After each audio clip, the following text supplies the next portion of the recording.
Is Kutaisi, Georgia, a great city for digital nomads? I've been here for 4 weeks, staying another couple weeks at least. I'm going to give you a little bit of a breakdown on what I think of Kutaisi. Let's get into it. Have you ever thought about just packing it all in, wandering? I did. I didn't know what I was doing.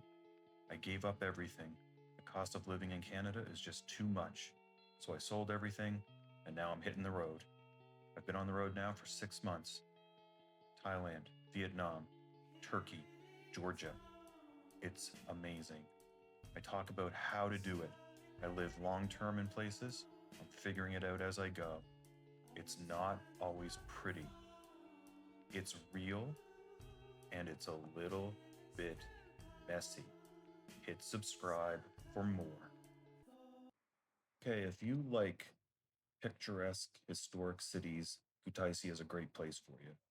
You've got parks, great streets for wandering. Hell, that's all I do, wander around. Cobblestone streets, street art, parks to sit in. It's fantastic that way. You've got this amazing view of the river. So, why Kutaisi?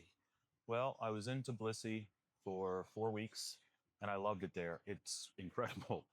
But of course, you feel like you should go on and see a few other places. And Kutaisi comes up. It's either the second or third most populous city in Georgia. The population here is only about 130,000. Tbilisi, over 1 million. You're comparing apples to oranges when it comes to those two cities. But I felt I wanted a little bit of a change, so here I am. And when I first got here, I wasn't quite sure. My minibus dropped me off in not the tourist part of town, very working class, and I just wasn't sure what to make of it. But you know what? After a few days, it kind of grew on me. The hostel I had stayed in for the first few days was okay, and the area was all right. Yeah, a huge market area. And yeah, everything you could ever want is at your fingertips. You get used to riding the buses around, which is, 50 cents to take a city bus around the city. And it all worked out. So yeah, it took a few days, but for me, it was okay. Then I wanted to change from a hostel to my own room. So I moved to a different part of the city, a little closer to the tourist area, and got a nice private hotel room. I'm staying there for a month and $300 Canadian for a month. Yeah, that's not bad. I'm very happy with that. I think Kutaisi can work, but you have to have a different mindset. It's not Tbilisi. It's not cosmopolitan.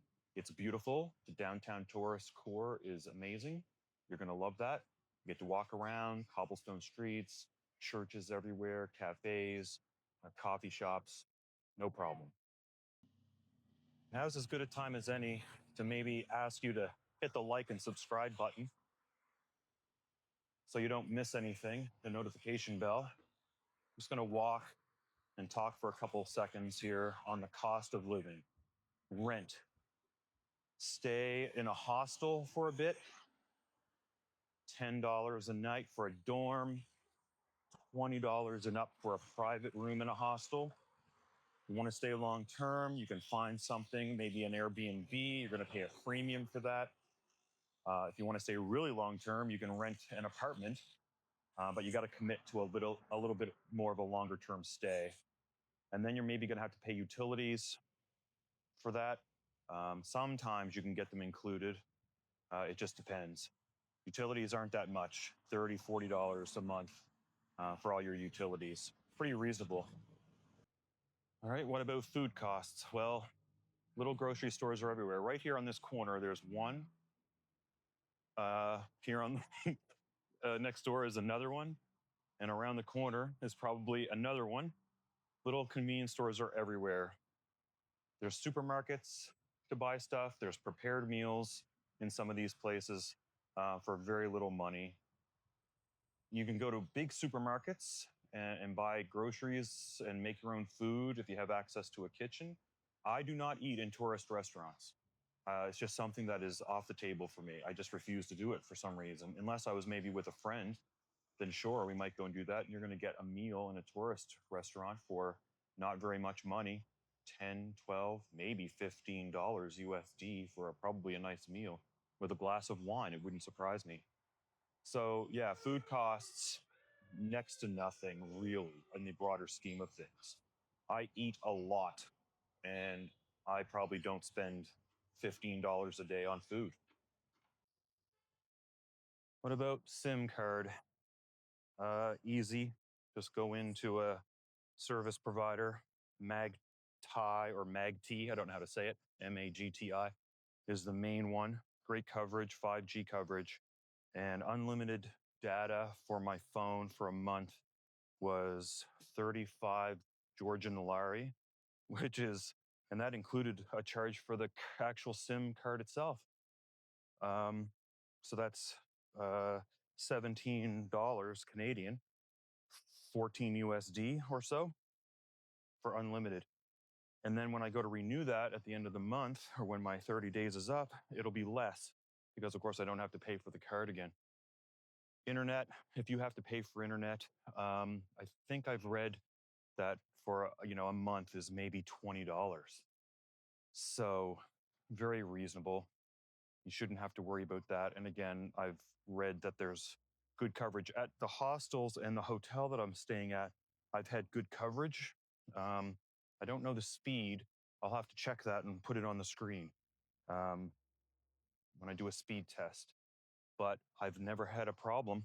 My laptop sucks, so sometimes it drops, but that has nothing to do with the actual service. That's just my laptop. Gym. If you'd like going to a gym, there's all kinds of gyms here in Kutaisi. I'm going to Fit Factory. I just started going there. It's huge, great equipment, and uh, for a month was 120 lari. So that's $60 Canadian. So 45 USD for a month. And it's a really good gym. I'm impressed. Yeah, big space, no problems there. And there are other gyms all over to choose from that you can pick. And the prices are probably all fairly similar. Yeah, so you can look around for that if going to a gym and fitness is important to you, as well it should be, of course. Overall pros and cons. It's a relaxed pace. Again, population here is lower. It's still busy at times. There's traffic and there's people walking around depending on the part of the city that you're in. So there's enough going on to keep a person entertained on a day-to-day basis. But the con is, and I don't know this 100%, but I'm not sure about any kind of a nightlife. I'm sure there are cafes, restaurants, and maybe some, I don't know, bars that have music and karaoke and things going on, but that's just not my scene. So, yeah, that might be a pro, that might be a con, depending on how you look at it. Relatively low cost of living here, but I found that to be true in Tbilisi as well. Now, Tbilisi has all kinds of different neighborhoods to choose from. It's huge. So you can pick and choose there. Here, there are certainly different areas of the city to try and pick from. But you're not that far away from anything. So, yeah, pro, con, it depends again on how you look at it. I like the quiet pace here. However, I don't know that I'd want to stay here for 6 months. Some people might. I doubt that there's a huge digital nomad community here. In Tbilisi, you're going to have all kinds of co-working spaces to pick from. You're going to meet up with other digital nomads to work on projects, maybe make some connections for work purposes or just social connections. Here, that is going to be a little more challenging, I dare say. Would I recommend Kutaisi for digital nomads? Well, I would recommend it that in the sense that you try it, that you come here, you check it out, see if you like it, see what you think, give it a week. 1 or 2 days might not give you enough of a sense on whether it's the right place for you. Will I come back? Well, I don't know. Probably. Or would I come back? I would consider it, but it's hard to say overall. It's good, it can work, but of course, only you can make that decision for yourself. Yeah, you should definitely put it on your list. Long term, I don't know that it's going to measure up, certainly to Tbilisi for digital nomads.